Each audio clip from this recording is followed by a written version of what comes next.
శేష్ గారితో మాట్లాడా. అయితే ఇప్పుడు మనం అదేవిధంగా దత్తాత్రేయ గారితో మాట్లాడదాం. దత్తాత్రేయ గారు, మీరు చెప్పండి, కాంగ్రెస్ ప్రభుత్వం అన్ని రంగాల్లో విఫలమో, అదేవిధంగా అనుభవం లేదు, జ్ఞానం లేదు, కామన్ సెన్స్ లేదు, రోజు అసెంబ్లీకి వెళ్ళాలి, అదేవిధంగా సర్కార్ని నిలదీయాలి అనేసి చెప్పి దీనికి సంబంధించి దిశానిర్దేశం చేయడానికి నిన్న తెలంగాణకి సంబంధించిన బీఆర్ఎస్కి సంబంధించిన ఎమ్మెల్యేలకు సంబంధించి వాళ్ళకైతే మీటింగ్ జరిగింది. అయితే దీనికి సంబంధించి ఏ విధంగా చర్చలు జరిపారు ఏంటి మీరు చెప్పండి. ఒకవేళ మరి ఈ అసెంబ్లీకి మరి కేసీఆర్ రావట్లేదు, ఈ దిశానిర్దేశం చేయడం వెనుక ఏ విధంగా అనొచ్చు? ఆయన వస్తారా ఫస్ట్?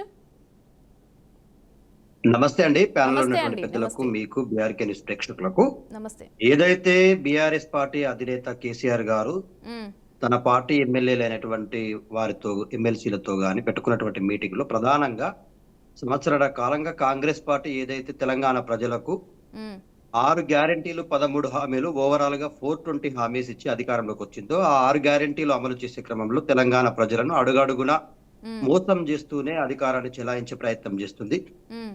ఎన్ని సంవత్సరాల కాలంగా ఎదురు చూస్తుంటే ఎప్పుడు అడిగినా కూడా ఎందుకు మీరు 6 గ్యారంటీలు అమలు పరచలేరు అన్న ప్రతిసారి గత ప్రభుత్వం చేసిన అప్పులు, గత ప్రభుత్వం చేసిన తప్పులు అనుకుంటూ గత ప్రభుత్వం యొక్క భజన చేస్తూనే కాలం ఇల్లదీసే ప్రయత్నం చేస్తా ఉన్నారు. ఇప్పుడు స్పష్టంగా కేసీఆర్ గారు సంవత్సరంన్నర కాలం సమయం ఇచ్చిన తర్వాత ఇంకా ఊరుకునే ప్రసక్తి లేదు. తెలంగాణ రాష్ట్రంలో ఉన్నటువంటి అన్ని వర్గాల ప్రజలు ఇబ్బంది పడుతా ఉన్నారు.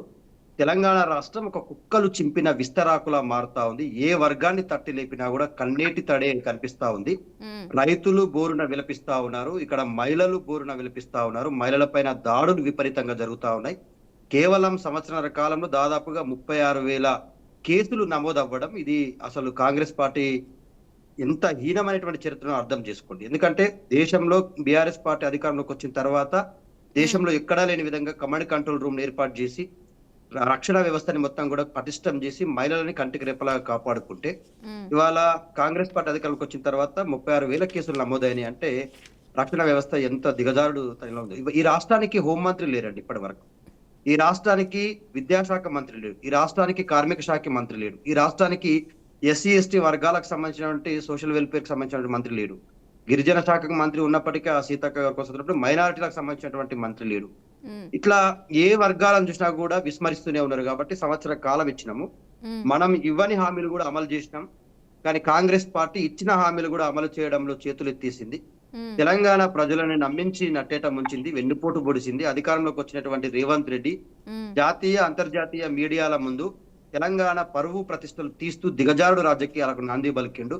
తెలంగాణ రాష్ట్రాన్ని ఎప్పుడు కూడా మనము ధనిక రాష్ట్రంగానే చెప్పుకున్నాము, అన్ని రంగాలలో నంబర్ 1 రాష్ట్రంగానే తీర్చిదిద్దుకున్నాము. తెలంగాణ రాష్ట్రంలో ఉన్నటువంటి ఏ జిల్లాని యూనిట్ గా తీసుకున్నా కూడా గతంలో మనకు మెడికల్ కాలేజీలు లేవు, ఇంటిగ్రేటెడ్ కలెక్టరేట్ లేవు, ఇంటిగ్రేటెడ్ మార్కెట్ యార్డ్స్ లేవు, గురుకుల రెసిడెన్షియల్ స్కూల్స్ లేవు, కాలేజీలు లేవు.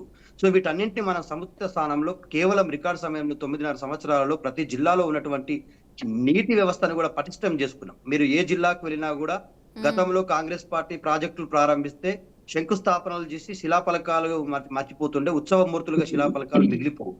కానీ బీఆర్ఎస్ పార్టీ అధికారంలోకి వచ్చిన తర్వాత కేసీఆర్ గారి నాయకత్వంలో రికార్డు సమయంలో అటు కాళేశ్వరం, రికార్డు సమయంలో ఇటు పాలమూరు ఎత్తిపోతల పథకం, ఆ రాజోలి బండ కావచ్చు, మిగతా భీమా, ఇవన్నీ కూడా గత ప్రభుత్వం ప్రారంభించినప్పటికీ వాటిని మధ్యలోనే వదిలేసిన పరిస్థితి మనం చూసాం. తెలంగాణని ఎప్పుడు కూడా ఉమ్మడి రాష్ట్రంలో పాలించిన నాయకులు సవితి తల్లి ప్రేమ చూపిస్తూ ఎక్కడ కూడా ప్రాజెక్టుల నిర్మాణంలో చిత్తశుద్ధిని నిరూపించుకోలేదు.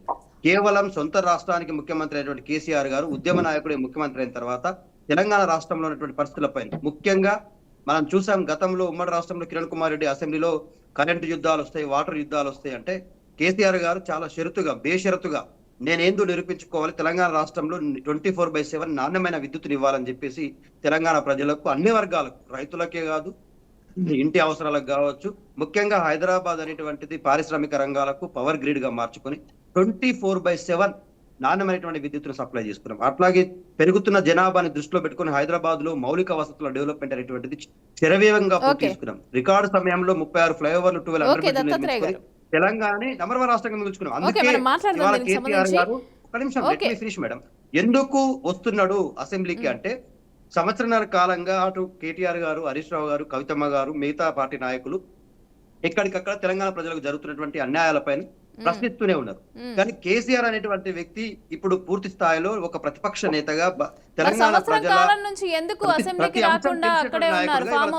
ముందుకు రాబోతా ఉన్నారు. ఖచ్చితంగా ఇవాళ జరగబోయే అసెంబ్లీ సమావేశాల్లో సరే శేషు గారు కానీ మిగతా వాళ్ళు మాట్లాడుతూ పూర్తి స్థాయిలో అసెంబ్లీ సమావేశాలకు అటెండ్ అవుతాడా, కేవలం బడ్జెట్ ప్రవేశపెట్టేటువంటి మొదటి రోజు మాత్రమే అటెండ్ వెళ్ళిపోతారు అన్నారు. లేదు లేదు, ఈసారి కేసీఆర్ గారు పూర్తి స్థాయిలో ఓకే రాష్ట్ర దత్తాత్రేయ గారు ప్రభుత్వం మనం యొక్క మాట్లాడదాం తప్పులను మనం మాట్లాడదాం ఎండగట్టడానికి సిద్ధంగా ఉన్నారు. Okay okay